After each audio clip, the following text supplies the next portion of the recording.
दोस्तों, आज की वीडियो में बात करते हैं हिंदी फिल्म इंडस्ट्री के सबसे बड़े शोमैन राज कपूर की थ्रिलर फिल्म जागते रहो के बारे में।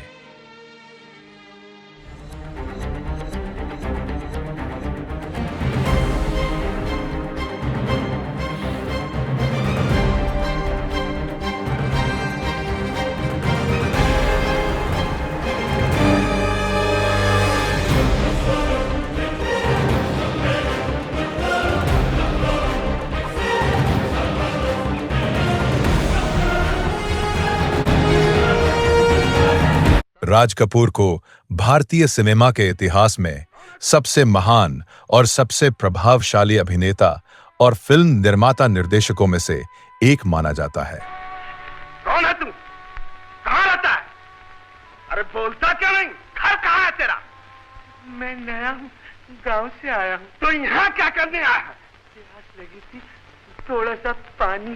थोड़ा सा पानी? गांव का कुआं तालाब से सूख गया था जो यहाँ पानी पीने आया है। चोट्टा कहीं का, चल भाग यहाँ से।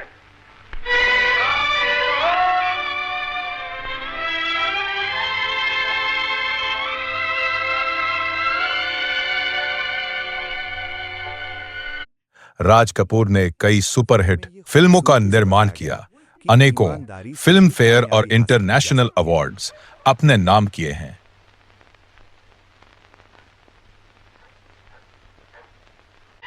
राज कपूर ने 1956 में एक नियो रियलिस्टिक फिल्म जागते रहो का निर्माण किया। फिल्म जागते रहो 1950 के दशक की पॉपुलर सिनेमा के मास्टरपीस में गिनी जानी चाहिए। बाबूजी, वाह बेटा, मेरा बटुआ ही मार दिया। हाँ? आपका लोट गिर गया था और तुम मुझे वापस कर रहे हो? तुम तो धर्मराज के सगे भाई मालूम होते हो यार। अच्छा, इसी बात पे तुम भी क्या याद करोगे? एक सिगरेट पी जाओ। बाबूजी, सिगरेट बीड़ी मुझे नहीं आती। सिगरेट नहीं आती थी? फिल्म जागते रहो उन फिल्मों में से एक है जो मैंने मुंबई मॉनसून में एक दिन दोपहर को कॉलेज के थिएटर में देखी थी। राज कपूर ने फिल्म जागते रहो का प्रोडक्शन सन 1956 में किया था। फिल्म एक सामाजिक व्यंग्यात्मक फिल्म है। जागते रहो कई वजहों से अनोखी थी। यह film silent acting style, meaningful expressions, dialogues की कमी और बेहतरीन निर्देशन के लिए जानी जाती है। जहां हीरो राज कपूर पूरी फिल्म में लगभग बिना बोले ही सिर्फ अपने एक्सप्रेशन से ही अपनी बात कहता है। राज कपूर का लड़कपन कोलकाता में गुजरा था। फिल्म के निर्देशक Shambhu Mitra Indian People's Theatre Association IPTA के सदस्य थे और उनके दोस्त अमित मोइत्रा दोनों ने एक कमरे में 24 घंटे की कहानी राज कपूर को सुनाई। तो राज कपूर को कहानी पसंद आई। राज कपूर ने कहा, तुम इसमें एक्टिंग करो, मैं फिल्म डायरेक्ट करूंगा। तब शंभू मित्रा ने कहा, नहीं, इसका उल्टा करते हैं, तुम एक्टिंग करो, मैं डायरेक्शन करूंगा।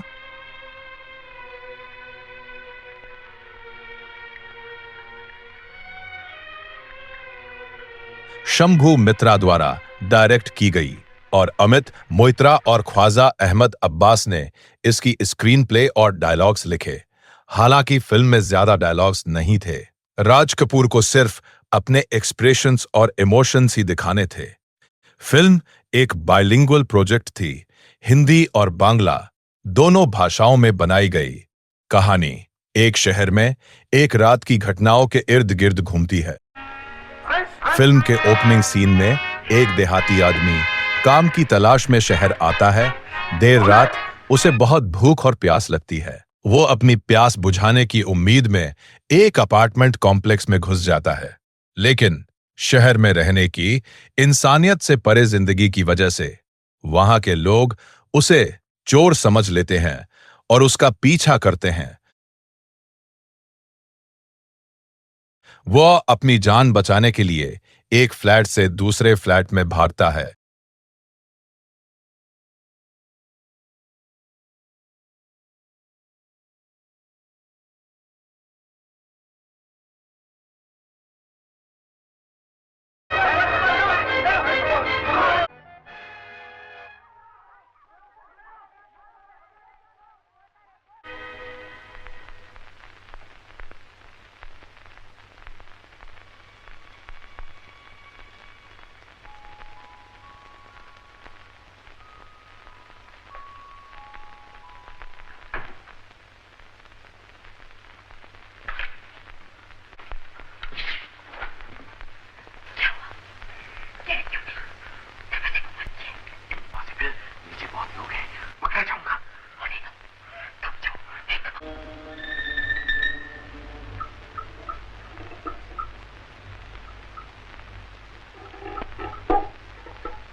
वह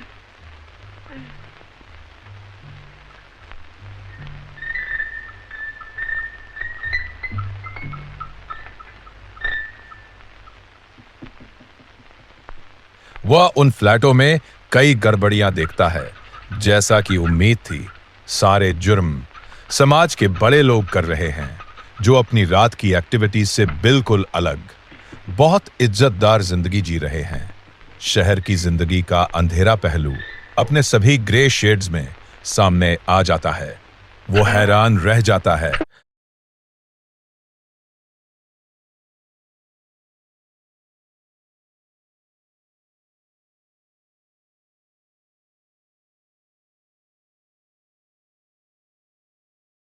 और अपनी जान बचाने के लिए भागता है। पानी के पाइप से नीचे एक फ्लैट के पोर्च पर पहुंचता है। वो एक जवान लड़की डेजी ईरानी को ढूंढने अंदर जाता है। वह उससे बात करती है और उस बेचारे लड़के को शांत करती है। नोट के ब्लॉक वगैरह यहाँ से फौरन किसी तरीके से हटाना होगा। जाओ जल्दी जाओ।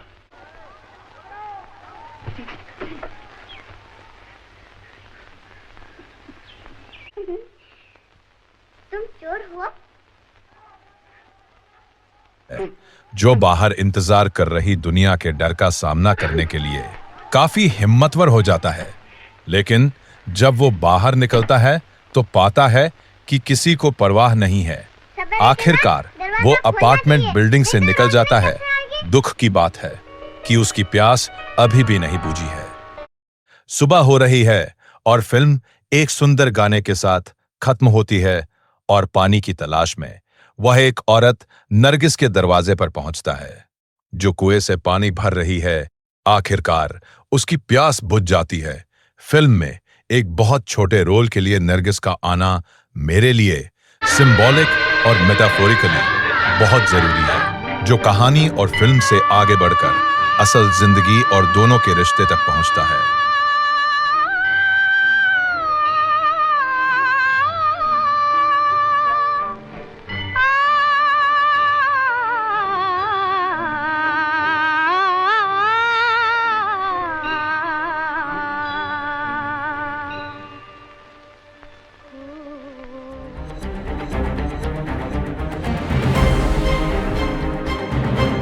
मोतीलाल ने एक शराबी की भूमिका में शानदार परफॉर्मेंस दी है।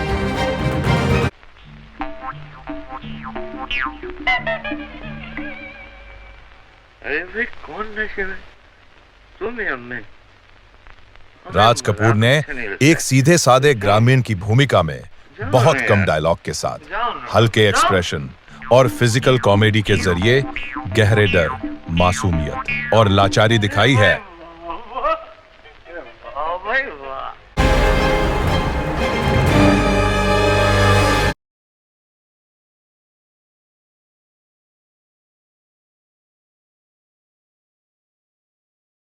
फिल्म में प्रदीप कुमार, स्मृति बिस्वास और डेजी ईरानी जैसे टैलेंटेड कलाकारों की दमदार परफॉर्मेंस है।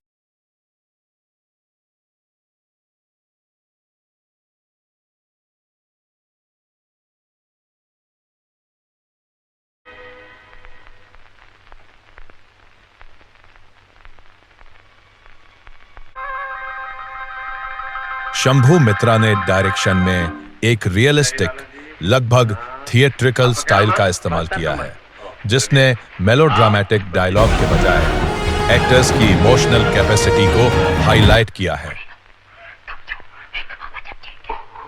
क्या करूं? किधर जाऊं? कैसे जाऊं?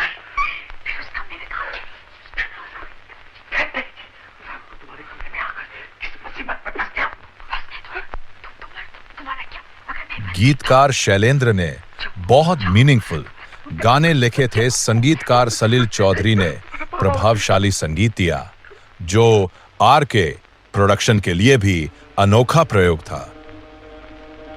जागते रहो को इंडियन न्यू रियलिस्टिक सिनेमा में एक हाई पॉइंट माना जाता है।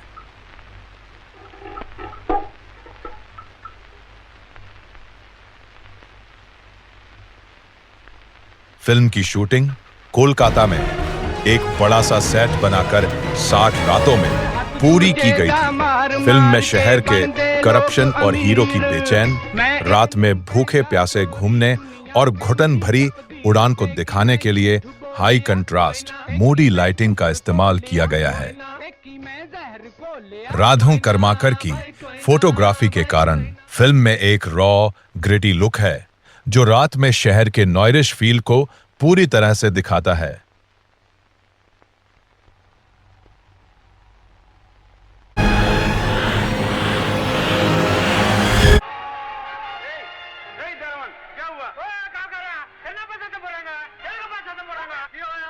राधु कर्माकर ने मिडिल क्लास लोगों के दोगलेपन को दिखाने के लिए ड्रामेटिक हाई कंट्रास्ट लाइटिंग का इस्तेमाल किया। कैमरा वर्क असरदार तरीके से कैद और पैरानोइया जैसा एहसास कराता है, क्योंकि हीरो पतली अंधेरी गलियों, सीढ़ियों और भीड़-भाड़ वाले लेकिन बेजान अपार्टमेंट कॉम्प्लेक्स से गुजरता है। जी, मायेकर की एडिटिंग कमाल की है। तेज एडिटिंग कहानी के सस्पेंस, थ्रिलर जैसी क्वालिटी को बढ़ाती है, क्योंकि हीरो अपनी जान बचाने के लिए भागता है, जिससे उसकी रात भर की मुश्किल में एक बेचैन बिल्ली और चूहा जैसा एहसास होता है। रिदमिक फ्लो कट्स को हीरो की बेचैन हरकतों को फॉलो करने के लिए डिजाइन किया गया है, जो उसे एक छिपने की जगह से दूसरी जगह आसानी से ले जाते हैं।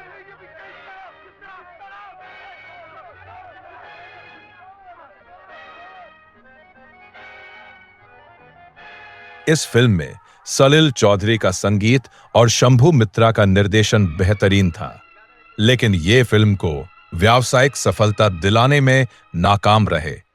फिल्म जब रिलीज की गई तो ज्यादा चली नहीं, लेकिन फिल्म जागते रहो अपने समय से काफी आगे की एक गंभीर यथार्थवादी फिल्म थी, जो उस दौर के दर्शकों को समझ नहीं आई।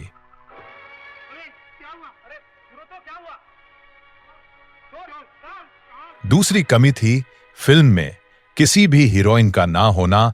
राज कपूर की आवारा या श्री 420 जैसी रोमांटिक और हंसमुख छवि के उलट जागते रहो फिल्म में एक डरे हुए, गंदे और परेशान व्यक्ति के रूप में नजर आए, जिसे दर्शकों ने पसंद नहीं किया।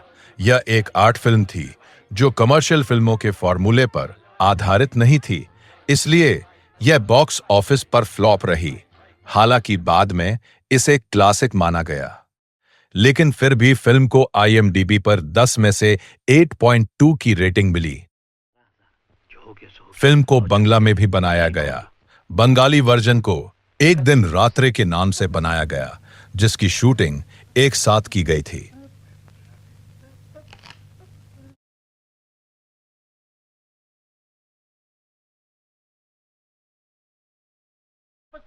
सरदारा वो जवाब क्यों नहीं देंदा तू?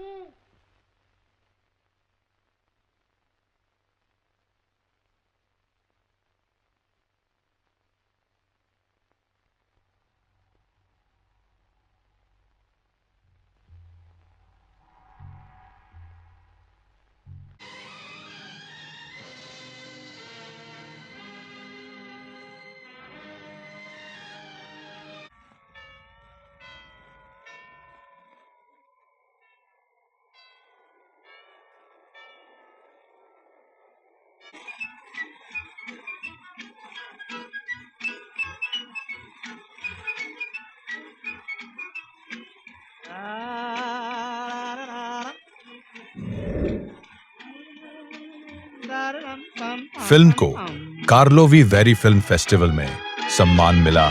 सोवियत यूनियन में राज कपूर की पॉपुलैरिटी की वजह से 1965 में फिल्म को रूस में रिलीज किया। फिल्म ने वहां जबरदस्त सफलता पाई और Karlovy very international film festival में क्रिस्टल ग्लोब ग्रैंड प्रिक्स भी जीता।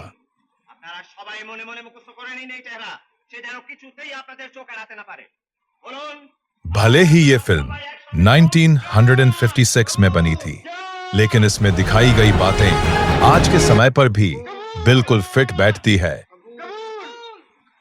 ये फिल्म हमसे सवाल पूछती है, क्या हम बिना सोचे समझे किसी को भी बुरा मान लेते हैं? क्या हम अपनी असलियत छुपाकर सिर्फ बाहरी चमक धमक के पीछे भाग रहे हैं? क्या हम गरीब या मजबूर लोगों की तकलीफों को देखकर भी अनदेखा कर देते हैं? इस फिल्म का नाम जागते रहो सिर्फ रात में जागने के लिए नहीं है। हम स्ट्रेचर लेकर आ रहे हैं, तुम सब कुछ तैयार रखो और बदन से कह दो कि यहीं से नोटों की गड्डियां हाथों हाथ दे दे। अच्छा। यह फिल्म हमें मानसिक और सामाजिक रूप से जागरूक रहने का संदेश देती है। सिर्फ ऊपर की दिखावटी बातों पर यकीन ना करें, गहराई से देखें, समाज के गलत नियमों को चुनौती देना सीखें।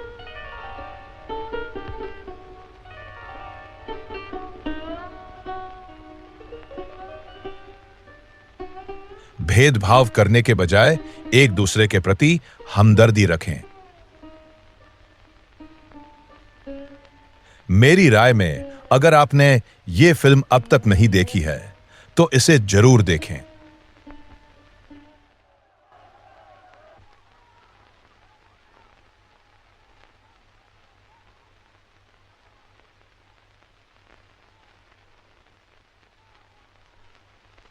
और अगर आप इसे पहले देख चुके हैं तो इस बार इसे एक नई सोच और गहराई के साथ दोबारा से देखें। हर रकम का चोर और हर किस्म की चोरी मैंने देखी है। तुम चोर हुआ?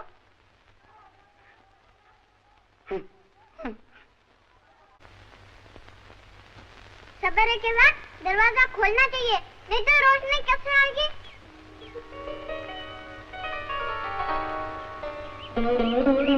तुम्हारी माँ तुम्हें मारेगी नहीं?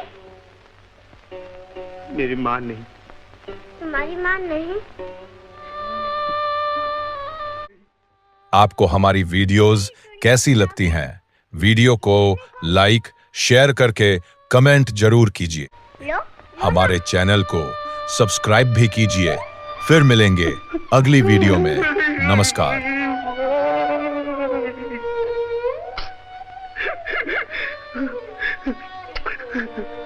मैं चोर नहीं, मैं चोर नहीं, मुन्नी बिटिया, मैं चोर नहीं हूँ। मैंने कभी कुछ नहीं चुराया, मैंने कभी कुछ नहीं चुराया मुन्नी बिटिया।